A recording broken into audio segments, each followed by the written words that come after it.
الرحيم. الحمد لله رب العالمين،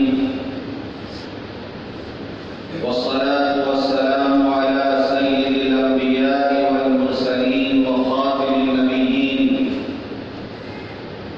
سيدنا محمد وآله وصحبه أجمعين،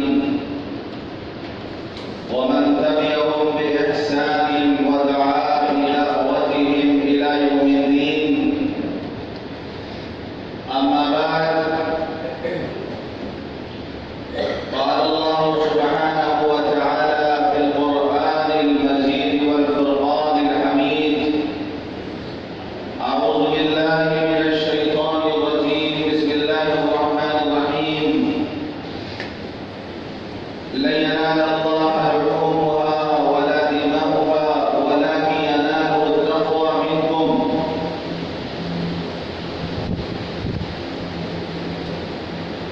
وعن عائشة رضي الله عنها قالت: قال رسول الله صلى الله عليه وسلم: ما عمل ابن آدم من عمل يوم النهر أحب إلى الله من إراق الدم، وإنه ليأتي يوم القيامة بقرونها وأشعارها وأسلافها، وإن الدم ليرى من الله بمكان قبل أن يقع بالأرض تطيب بها نفسا. رواه الترمذي وابن ماجه. وعن زيد بن أرقم رضي الله عنه قال: قال أصحاب رسول الله صلى الله عليه وسلم: ما هذه الأوراق يا رسول الله؟ قال: سنة أبيكم إبراهيم. قالوا: فما لنا فيها يا رسول الله؟ قال: بكل شعرة حسنة. قال: فالصوف يا رسول الله؟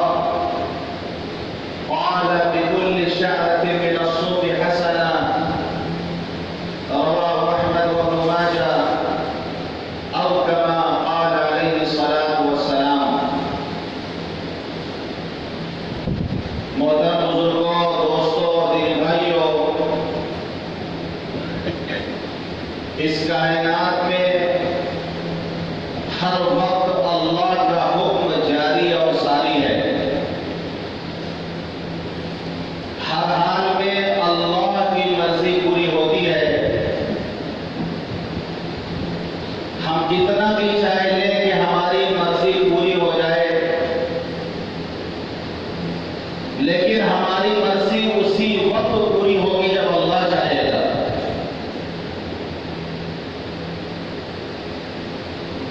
چنانچہ ہم دیکھتے ہیں کہ حضرت آدم علیہ السلام کی مرضی تھی کہ وہ ہمیشہ جنت میں رہیں، اور اللہ کی مرضی تھی کہ وہ دنیا میں جائے. نتیجہ کیا نکلا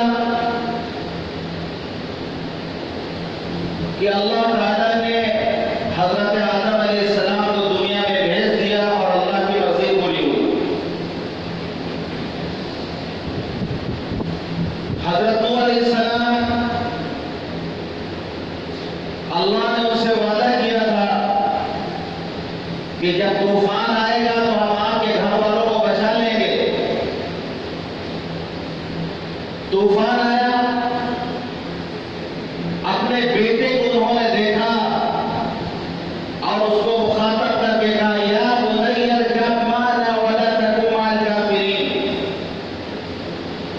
اے میرے بیٹے، میرے ساتھ سوار ہو جاؤ کشتی میں، نافرمانوں کے ساتھ مت رہو، میرے ساتھ کشتی میں آ جاؤ.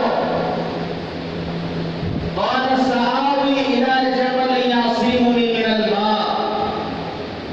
بیٹے نے کہا کہ میں پہاڑ پہ چلے جاؤں گا، میں پہاڑ پہ پناہ لے لوں گا، پانی سے بچ جاؤں گا، طوفان سے بچ جاؤں گا. حضرت نوح علیہ السلام نے کہا: لا عاصم من امر اللہ الا من رحم. کہ آج اللہ کے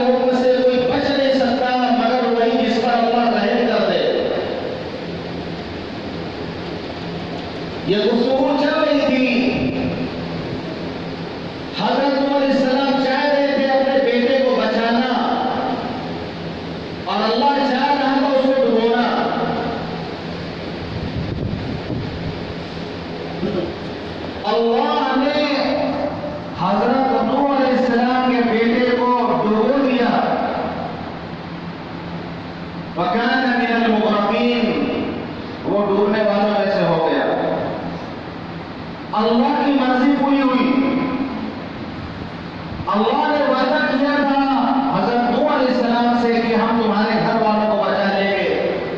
فوراً دعا کی حضرت نوح علیہ السلام نے اللہ سے وَنَادَى نُوحٌ رَبَّهُ، دعا کی ربی ان ابنی من اہلی وَإِنَّ وَعْدَكَ الْحَقُّ وَأَنْتَ أَحْكَمُ الْحَاكِمِينَ. اے اللہ میرا بیٹا بھی تو میرے گھر والوں میں سے ہے، میرا بیٹا بھی میرے گھر والوں میں سے ہے، اور تیرا وعدہ ہے، تو نے جو وعدہ کیا ہے کہ گھر والوں کو بچا لیں گے، تیرا وعدہ سچا ہے، تو احکم الحاکمین ہے. اللہ نے کیا جواب دیا؟ انہ لیس من اہلک، کہ اے نوح تمہارا بیٹا تمہارے گھر والوں میں سے نہیں ہے. انہ عمل غیر صالح، کیونکہ اس کا عمل غیر صالح، اس کا عمل ٹھیک نہیں تھا.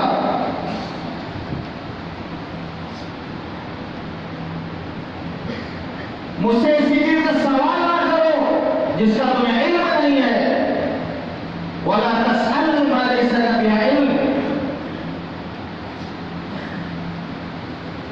تو حضرت نوح علیہ السلام نے کہا وَإِلَّا تَغْفِرْ لِي وَتَرْحَمْنِي أَكُن مِّنَ الْخَاسِرِينَ. اے اللہ کا تو نے مجھے معاف نہ کر دیا، تو نے مجھ پر رحم نہ کیا، میں تو خسارت پانے والوں میں سے ہو جاؤں گا. تو حضرت نوح علیہ السلام نے بہت چاہا کہ بیٹا بچ جائے، لیکن اللہ نے نہیں چاہا، بیٹا نہیں بچا. اور آگے آئیے، حضرت ابراہیم علیہ السلام نے خواب میں دیکھا کہ وہ اپنے بیٹے کو ذبح کر رہے ہیں.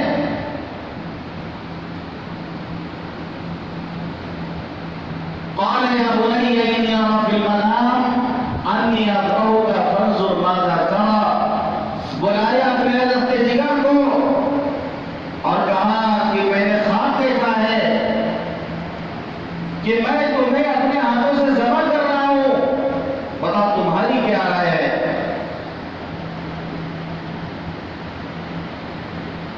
قال يا أبت افعل ما تؤمر ستجدني إن شاء الله من الصابرين. بیٹے نے کہا ابا جو حکم آپ کو ملا ہے آپ کر گزریے، جو حکم آپ کو ملا ہے اللہ کی طرف سے آپ اس کو کر ڈالیے، آپ مجھے صبر کرنے والوں میں سے پائیں گے. ایک بار کام گئے اور کام کے کہا یہ فیضان نظر تھا یا کہ مقصد کی کرامت تھی، یہ فیضان نظر تھا یا کہ مقصد کی کرامت تھی. سکھائے کس نے اسماعیل کو آداب فضل دی. دونوں تیار ہیں. حضرت ابراہیم علیہ السلام ذبح کرنے کو تیار، حضرت اسماعیل علیہ السلام ذبح ہونے کو تیار. لیکن اللہ کی مرضی کچھ اور ہے، ان کی مرضی کچھ اور ہے، اللہ کی مرضی کچھ اور ہے. گردن میں چھری چلا رہے ہیں، جس چھری کا کام ہے کاٹنا، اللہ نے حکم دے دیا اس چھری کو کہ خبردار اسماعیل کا ایک روٹا بھی کٹنا نہ چاہیے. گردن میں چھری چلا رہے ہیں حضرت ابراہیم علیہ السلام، اور چھری اپنا کام نہیں کر رہی. غصہ آیا، چھری سے کہنے لگے کہ تمہیں کیا ہو گیا ہے، تجھے کیا ہو گیا ہے، تیرا کام ہے کاٹنا اور تم اپنا کام نہیں کر رہی. چھری نے گویا زبان حال سے جواب دیا کہ ابراہیم خلیل اللہ تو مجھ پر کیوں ناراض ہوتا ہے؟ ادھر خلیل چلاتا ہے، ادھر رب جلیل منع کرتا ہے. میں خلیل کی بات مانوں کہ رب جلیل کی بات مانوں؟ یہاں پر بھی اللہ کی مرضی پوری ہوئی. تو اللہ فعال لما یرید ہے، اللہ جو چاہتا ہے کرتا ہے، وہ احکم الحاکمین ہے.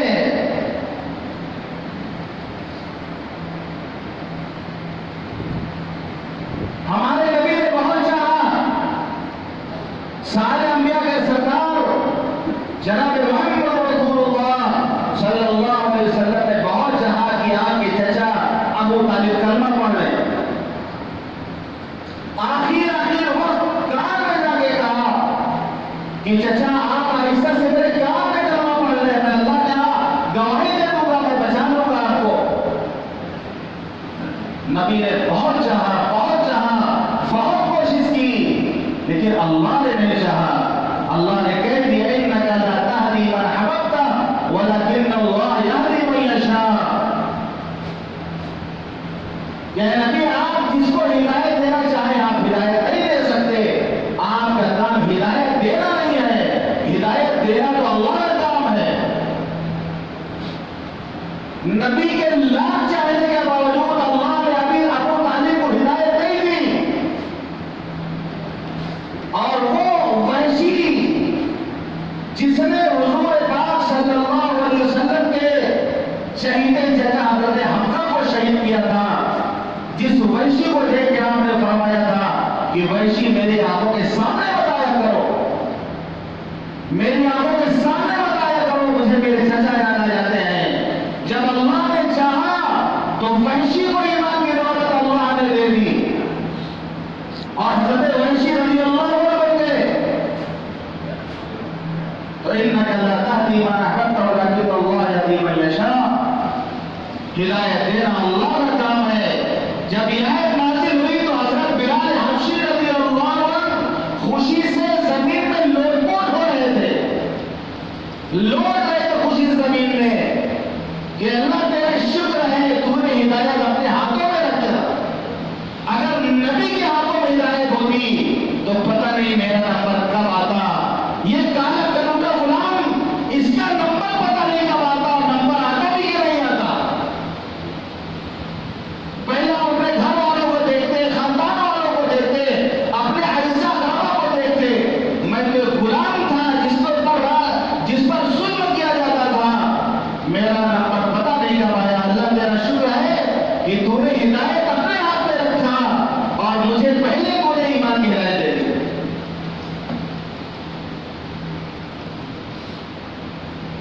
تو اس کائنات میں اللہ کی مرضی چلتی ہے، جو اللہ چاہتا ہے وہ کرتا ہے۔ لا يسأل عما يفعل وهم يسألون، اللہ سے کوئی پوچھ نہیں سکتا، اللہ سے کوئی سوال نہیں کر سکتا، کسی کو یہ حق نہیں کہ وہ اللہ سے سوال کرے، اللہ پہ اعتراض کرے۔ یہ حق صرف اللہ کو پہنچتا ہے کہ وہ ہم سے سوال کرے گا، سارے انسانوں سے سوال کرے گا، سب سے حساب و کتاب لے گا، یہ اللہ کا حق ہے۔ دیکھو اللہ کی بے نیازی، اللہ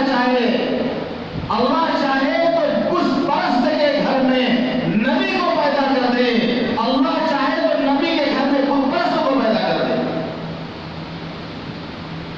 کہ حضرت ابراہیم علیہ السلام کے ابا آزر بت پرست تھے، بت پرست تھے، اللہ نے حضرت ابراہیم علیہ السلام کو اپنے گھر میں پیدا کر دیا، اور حضرت نوح علیہ السلام نبی تھے، اور ایک نافرمان بیٹے کو اللہ نے اپنے گھر میں پیدا کر دیا۔ اللہ کی بے نیازی سے ہم ڈرے، اللہ سے ہم لڑ گئے، اللہ کی طرف ہم متوجہ ہوں، جو مانگنا ہے اللہ سے مانگے۔ للہ خزائن السماوات والارض، زمین و آسمان کے خزانے اللہ کے پاس ہیں۔ لہو مقالید السماوات والارض، زمین اور آسمان کی کنجیاں اللہ کے پاس ہیں۔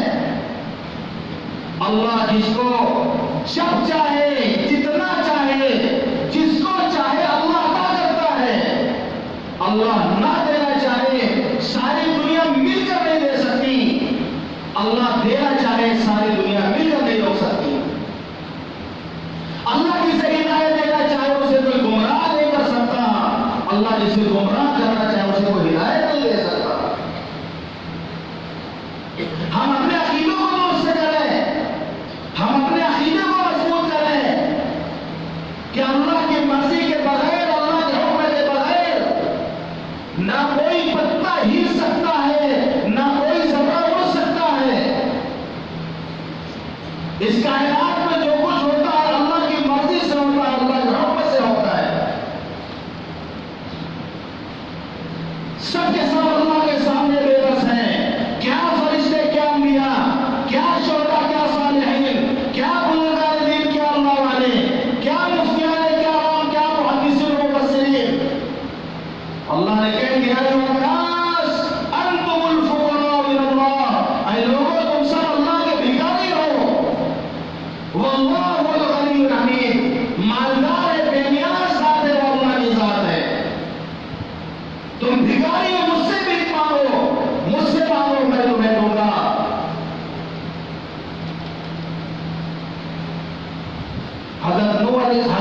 ابراہیم علیہ السلام 84 سال کی عمر ہو گئی تقریباً، کوئی اولاد نہیں. اللہ کے خلیل ہیں، اللہ کے برگزیدہ بندے ہیں، 84 سال کی عمر ہو گئی، اولاد کی نعمت سے محروم ہے. ابھی شادی کے 1-2 سال تک اگر بچہ پیدا نہ ہو، معلوم نہیں کتنے شرک لوگ کرنے کو تیار ہو جاتے ہیں. کون سا افسانہ، کون سے درگاہ، کون سے مزار جہاں لوگ اولاد کے لیے لے جاتے ہوں. اللہ کے خلیل ہیں، بوڑھے ہو چکے، 84 سال کی عمر ہے، اللہ نے اولاد نہیں دی. اللہ کے پیغمبر حضرت زکریا علیہ السلام ہیں، بوڑھے ہو گئے، کوئی اولاد اللہ نے نہیں دی. گئے حضرت مریم کے پاس، ان کی تربیت میں تھی حضرت عیسیٰ کی والدہ حضرت مریم. گئے، دیکھا کہ بیٹھ کر کے میوے کھا رہی ہے، انگور کھا رہی، پھل کھا رہی، اور اس وقت اس کا موسم نہیں تھا، بن موسم کے پھل کھا رہی. وہ قرآن کہتا ہے کلما دخل علیہ زکریا المحراب وجد عندها رزقا. گئے مریم کے پاس، دیکھا رزق رکھا ہوا ہے، بن موسم کے پھل رکھے ہوئے ہیں. قال انا لك هذا، مریم یہ تمہیں کہاں سے ملا؟ قالت هو من عند الله، فرمایا اللہ نے بھیجا ہے. سمجھ گئے حضرت زکریا کہ جو اللہ بن موسم کے پھل دے سکتا ہے وہ اللہ بڑھاپے میں اولاد بھی دے سکتا ہے. اور دعا کے لیے ہاتھ اٹھایا، رب لا تذرنی فردا وانت خیر الوارثین. پڑھو یہ دعا جس کی اولاد نہیں ہو رہی ہو، قرآن نے یہ دعا سکھائی ہے. دعا کے لیے ہاتھ اٹھایا، رب لا تذرنی فردا وانت خیر الوارثین. اللہ مجھے تنہا نہ چھوڑ، مجھے تنہا نہ چھوڑ، تو بہترین وارث دینے والا ہے. اللہ تعالیٰ نے دعا قبول کی، حضرت یحییٰ کے پیدا ہونے کی خوشخبری بھی سنا دی. حضرت ابراہیم علیہ السلام 84 سال کی عمر ہے، دعا کر رہے ہیں رب ہب لی من الصالحین، رب ہب لی من الصالحین. نبی ہے یہ لوگ، اللہ سے اولاد مانگ رہے ہیں، کسی فرشتے سے نہیں مانگا، کسی اور سے نہیں مانگا، اللہ سے مانگ رہے ہیں. رب ہب لی من الصالحین، اے میرے رب مجھے نیک بیٹا عطا فرما، مجھے نیک اولاد عطا فرما. فبشرناہ بغلام حلیم، اللہ نے بیٹے کی بشارت سنا دی. فلما بلغ معه السعی، حضرت اسماعیل علیہ السلام کی ولادت ہوتی ہے. اور پھر وہ جب تھوڑا بڑے ہو جاتے ہیں، بڑھاپے کی لاٹھی ہے وہ، بہت ارمانوں کے بعد، دعا کے بعد اللہ نے دیا تھا. جب اس عمر کو پہنچ جاتے ہیں کہ باپ کے کام میں ہاتھ بٹا سکیں وہ،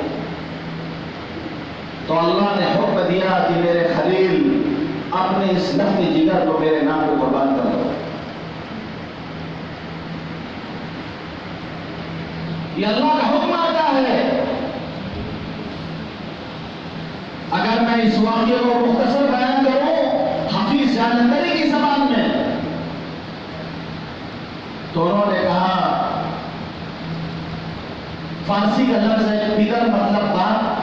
فارسی میں باپ کو بولتے ہیں پیدر اور بیٹے کو بولتے ہیں پیسر. یہ فارسی لفظ ہے. پیدر بولا کہ بیٹا آج میں نے خواب دیکھا ہے. پیدر بولا کہ بیٹا آج میں نے خواب دیکھا ہے، کتاب زندگی کا ایک نرالا باب دیکھا ہے. یہ دیکھا ہے کہ میں خدا تجھ کو سمجھ کرتا ہوں، خدا کے نام پر تیرے لہو میں ہاتھ کرتا ہوں. سعادت مند بیٹا جھک گیا فرمانے باری پر، زمین و آسمان حیران تھی اس کارگزاری پر.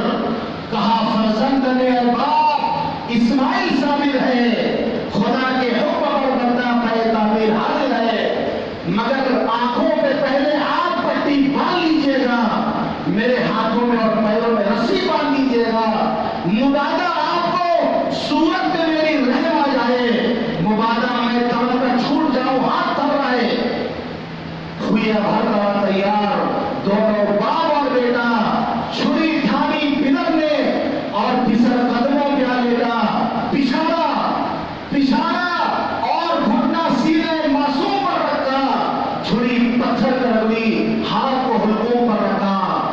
وہی سہمی پڑی تھی، زمین سہمی پڑی تھی، آسمان ساکت تھا بیچارہ، نہ اس سے بیشتر دیکھا تھا یہ حیرت کا نظارہ، زمین سہمی پڑی تھی، آسمان ساکت تھا بیچارہ، نہ اس سے بیشتر دیکھا تھا یہ حیرت کا نظارہ۔ پدر تھا مطمئن، پدر تھا مطمئن، بیٹے کے چہرے پر بہاری تھی اور چھری حلقوم اسماعیل پر چلنے ہی والی تھی۔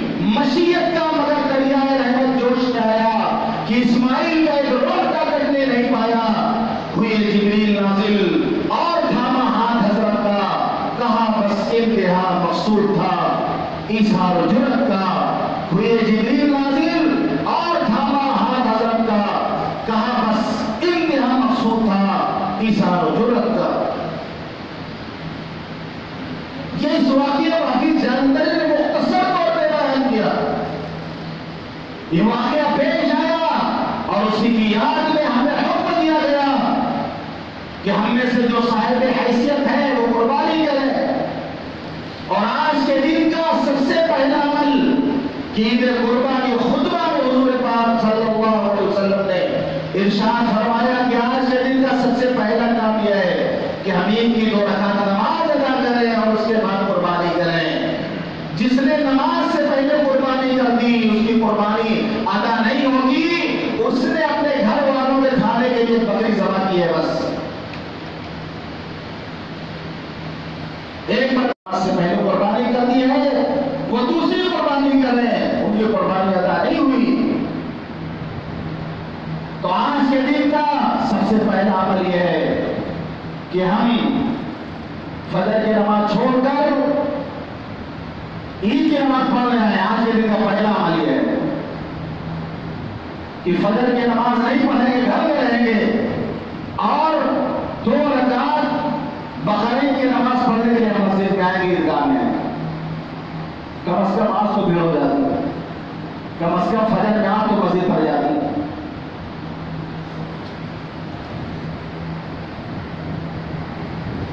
نماز کے بعد قربانی کرنا ہے۔ آپ نے فرمایا، حضرت عائشہ فرماتی ہیں رضی اللہ عنہا کہ آپ نے فرمایا ما عمل ابن آدم من عمل یوم النہر حب الی اللہ من اراق الدم، کہ آج کے دن ابن آدم کا کوئی عمل خون بہانے سے زیادہ اللہ کو محبوب نہیں ہے۔ آج کے دن کا عمل ہے قربانی کرنا، اس لیے قربانی کا جانور کل قیامت کے دن اپنے سینگ کے ساتھ، اپنے پاؤں کے ساتھ، اپنے کھروں کے ساتھ حاضر ہوگا۔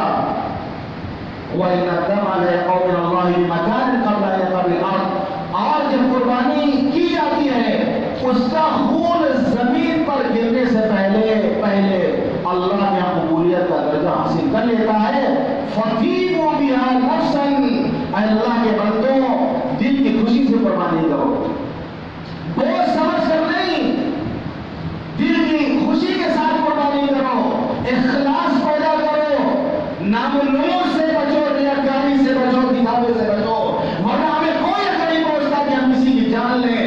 کل یہ جانور قیامت کے دن اگر کھڑا ہو جائے کہ آدم کی اولاد تو نے مجھے قربانی کے لیے ذبح کر دیا تھا، ناموری کے لیے ذبح کیا تھا، دکھاوے کے لیے ذبح کیا تھا، تو نے میری جان لے لی تھی، تجھے کوئی ثواب نہیں ملا، تجھے کوئی ثواب نہیں ملا، کیونکہ دکھاوے کے لیے تو نے قربانی کی تھی۔ کیا ضرورت تھی تجھے مجھے قربان کرنے کی؟ میرے جان لینے میں تجھے کیا بنتا تھا؟ میں مست و مگن تھا اپنے قوم قبیلے میں اپنے ساتھیوں کے ساتھ رہتا تھا، ہم لوگ خوش تھے کہ اللہ کے راہ میں ہم قربان ہونے آئے ہیں، اور تو نے میری جان لے لی اور تجھے ثواب بھی کچھ نہ ملا۔ فَطِيبُوا بِهَا نَفْسًا، اخلاص سے قربانی کرو کہ 90% اخلاص غائب ہے آج قربانی کے معاملے میں، 90% اخلاص لوگوں میں نہیں ہے۔ بہت افسوس کی بات ہے، ریاکاری، دکھاوا، مہنگے سے مہنگا جانور اور پھر اس کی نمائش اور اس کی تشہیر، پورے محلے والے جان جائیں کہ اتنے ہزار کا یہ جانور آیا ہے، خریدنے والے ہم ہیں، محلے والوں کو ایسے پتہ لگ جاتا ہے کتنے دام کا ملا ہے۔ نمائش کی جاتی ہے، ہنگامہ ہوتا ہے، ارے مخلص ہوتا ہے، مخلص وہ ہوتا ہے جو اپنے نفلی عبادات کو اس طرح چھپاتا ہے جس طرح کوئی گناہ کر کے اپنے گناہ کو چھپاتا ہے۔ اخلاص سے ہم قربانی کریں۔ تو آج کے دن کا پہلا کام یہ ہے کہ نماز پڑھیں، نماز کے بعد قربانی کریں۔ جس پر قربانی واجب ہے وہ اپنے نام سے پہلے قربانی کرے گا۔ ہوتا کیا ہے کہ ابا مر گیا ان کے نام سے ہو جائے، اماں کی سال ثواب کے لیے ہو جائے، حضور پاک صلی اللہ علیہ وسلم کے نام سے ہو جائے، اپنی واجب قربانی نہیں کرتے۔ اگر آدمی مالدار ہے تو اس کو قربانی کرنی ہے، بیوی کے پاس زیور ہے 52 تولہ چاندی کے وقت سونا چاندی ملا کے اگر 52 تولہ چاندی قیمت بن جائے بیوی کے زیور کی تو اس پر بھی قربانی واجب ہوگی۔ پہلے یہ واجب قربانی آپ ادا کریں گے، پھر اللہ نے آپ کو دیا ہے تو آپ والد کے نام سے کریں، والدہ کے نام سے کریں، جس کے نام سے چاہے آپ قربانی کریں، لیکن اپنی واجب قربانی پہلے کریں آپ۔ اور جن لوگوں نے مالدار ہونے کے باوجود ابھی تک قربانی کا ارادہ نہیں کیا ہے وہ نیت کریں اور وہ جائیں ان کی نماز کے بعد جانور خرید کر کے لائیں، کیونکہ آپ نے فرمایا کہ جو قربانی کرنے کی حیثیت اور استطاعت رکھتا ہو اور اس کے باوجود قربانی نہ کرے تو میری عیدگاہ میں نہ ہے۔ کوئی ضرورت نہیں اس کو مسلمانوں کے ساتھ عیدگاہ میں آنے کی، ان کی نماز ادا کرنے کی اس کو کوئی ضرورت نہیں ہے۔ تو مالداروں کا کام یہ ہے کہ وہ قربانی کریں گے، اور جو ہمارے غریب بھائی ہیں، جو ہمارے غریب ہیں، ان کا حق یہ ہے کہ ان کا بھی خیال رکھا جائے، ان کا گوشت پہنچایا جائے، ان کا خیال رکھا جائے تاکہ وہ بھی فراوانی کے ساتھ گوشت کھا سکے۔ کیوں؟ آپ نے فَإِنَّ هَذِهِ الْأَيَّامَ أَيَّامُ أُكْلٍ وَشُرْبٍ وَذِكْرِ اللَّهِ۔ یہ دن جو ہے یہ کھانے پینے کے ہیں، موج مستی کے ہیں، یعنی کھائیے پیجیے اللہ کا ذکر کریے، کھانے پینے کے دن ہیں، تو ہم ان کا خیال رکھیں کہ وہ بھی آرام سے فراوانی کے ساتھ جس طرح کا کباب بنا کے کھانا چاہے وہ بھی کھا سکے، جس طرح کی ڈش بنا کے کھانا چاہے وہ بھی کھا سکے، اتنی فراوانی کے ساتھ ہم لوگ گوشت سکیں۔ اور اگر کوئی موسم کے بعد پوچھتے ہیں کہ کیا برادران وطن جو ہمارے غیر مسلم بھائی ہیں کیا ان کو قربانی کا گوشت دیا جا سکتا ہے؟ جی ہاں، آپ جو ہے خصی کا گوشت، بکرے کا گوشت آپ ان کو دے سکتے ہیں، لیکن جب یہ معلوم ہو کیا وہ کھائے گا اس کو بے حرمتی نہیں کرے گا۔ اگر یہ پتہ پھینک دیا جائے گا بے حرمتی کرے گا تو نہ دیا۔ اور برادران وطن کا خیال رکھیں، صاف صفائی کا اہتمام کریں، آپ کے محلے سے وہ آتے جاتے ہیں، گندگی بالکل نہ ہو، صفائی کا اہتمام ہو تاکہ ہماری ذات سے کسی کو تکلیف نہ پہنچے۔ تو ظاہر کی بھی صفائی ہو، باطن کی بھی صفائی ہو۔ ظاہر کی صفائی ہے کہ آپ قربانی کر کے بالکل صاف کر دیں، گندگی کو ختم کر دیں وہاں سے، اور باطن کی صفائی یہ کریں کہ اخلاص کے ساتھ قربانی کریں، اللہ کے لیے قربانی کریں، اور قربانی کا جذبہ اپنے اندر پیدا کریں۔ جس جذبے سے حضرت ابراہیم علیہ السلام نے اپنے بیٹے کو قربان کیا تھا، کیا جذبہ نہ ہوگا، وہی جذبہ کا کچھ قطرہ، اس جذبے کا کچھ چھینٹا ہمیں مل جائے، اس کا کچھ حصہ ہمارے مقدر میں آ جائے۔ اور حضرت ابراہیم علیہ السلام کو سنت ہے قربانی کرنا۔ آپ نے فرمایا، صحابہ نے پوچھا تو آپ نے فرمایا سنت و ابی ابراہیم، یہ تمہاری بات ابراہیم علیہ السلام کی سنت ہے۔ فرمایا ہر بال کے بندے پہ نیکی ملے گی، جتنے بال ہوں گے اتنی نیکی اللہ دے گا۔ اللہ تعالی ہم سب کو اخلاص کے ساتھ قربانی کرنے کی توفیق